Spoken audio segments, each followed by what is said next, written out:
Hey everyone, so I know a lot of you are stuck in the middle trying to figure out if Europe or Australia is a better choice for your digital marketing masters, and trust me, I get it. It's a tough call, right? Well, today I'm going to break it all down for you, comparing the two based on some key factors, and we are giving points out of 100. At the end, you will get a much clearer picture of where you might want to go ahead. Let's get into it. Alright, first thing first, education. This is huge, right? So Europe is home to some serious big names. Think HEC Paris, Imperial College London and ESSEC. These schools are prestigious, they have amazing networks and their digital marketing programs are pretty much recognized worldwide. Australia has some really good university of Melbourne, University of Sydney and Monash University, but they tend to focus more on practical learning and getting you industry ready. So if we are talking about the global recognition, Europe takes this one. So score so far is Europe is 90, Australia is 85.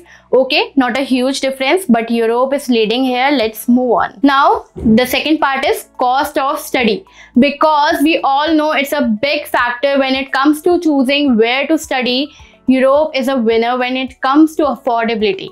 Countries like Germany and France have pretty low tuition fees, around 3,000 euros to 10,000 euros per year, and living costs are also on the lower side depending upon the city. Now Australia, well, the fees are higher, about $30,000 to 45,000 Australian dollars per year, and then there's a cost of living expenses in the places like Sydney and the Melbourne, which, let's be real, isn't cheap.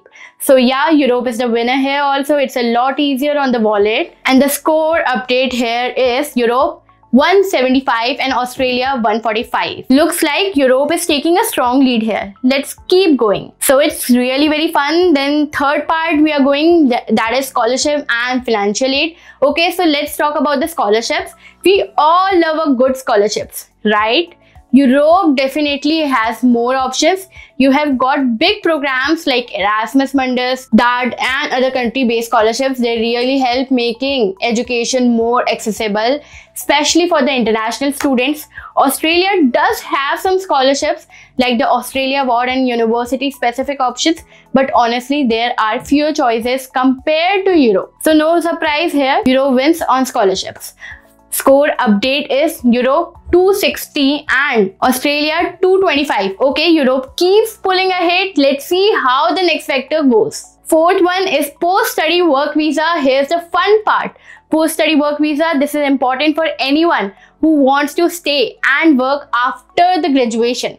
In Europe, you will get a post-study visa for about 6 to 18 months depending on where you are. Some countries like Germany are a bit better, but overall it's not super long. Well, if we talk about Australia, they give you a 4-year work visa. That's a huge plus for Australia if you want to gain a work experience after finishing your degree. So no surprise here, Australia takes this one. So now the score update is Europe 330 and Australia 320. Okay, that's close one, but Australia edges it out. Let's see who wins the next one. Fifth is career opportunities and the job market. Alright, moving on to the career opportunities. After all, we all want a job, right? Europe has a major job hubs like London, Paris or Berlin. So there are plenty of opportunities, but there's also a ton of competition. It can be a little tricky to stand out. Australia, however, is still growing in a digital marketing, but here's the thing, competition is lower compared to Europe, so it might be a bit easier to land that first job here. So Australia wins this round, and the score update is now Europe 410 and Australia 410. We have got a tie here. Both are great, but they're different in their own ways. Let's keep moving. Sixth is racism and inclusion. Let's be very real. This is very important. No one wants to feel like they don't belong here. Europe can be a little tricky here. Some countries are super welcoming, but in others, there can be issues with discrimination. Australia is known for its multicultural vibe. It's super inclusive and most international students feel comfortable and accepted. So I would say Australia takes the lead here. And the score update now is Europe 470 and Australia 490. Okay, Australia is leading by a bit here. Let's see how things go. Next up is political stability. Europe can be a bit of mixed bag. Some countries are politically stable, but others are still dealing with uncertainty. Australia is very politically stable and has a strong democratic system, which makes it a secure place to study and live.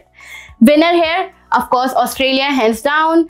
Score update is now 550 and Australia is 580. Traveling to India because come on, we all want to know how easily it is to get back home. From Europe, you are looking at about 8 to 10 hours of flying time in India, depending on where you are flying from.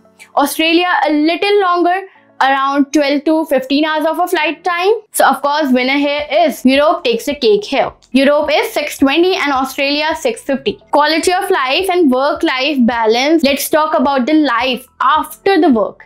Europe offers a great quality of life. Countries like Germany, Sweden prioritize work-life balance and their cities are super livable. Australia is known for its amazing work-life balance. Sydney and Melbourne are top-notch when it's come to quality of life. The vibe is just awesome. And the winner here is Australia again for the relaxed outdoor lifestyle. So after all that, let's wrap it up. Europe is now 710 and Australia is 730. Australia wins, but only by a bit. Both countries offer incredible opportunities, but Australia pulls ahead when it comes to things like a post-study work visa opportunities, quality of life, job opportunities. Europe, on the other hand, stands strong with its prestigious schools and more affordable education. So what's the takeaway? Europe might be a better choice if you are looking for a cheaper education and strong academic prestige. But if you are all about work-life balance, a longer stay after graduation and career opportunities, Australia might be where you want to go. Let me know where you are planning to study in the comments, and if you are planning, hit up Class 24 Study Abroad to get some help with your applications. Don't forget to like, share and subscribe for more videos like this. Thank you so much.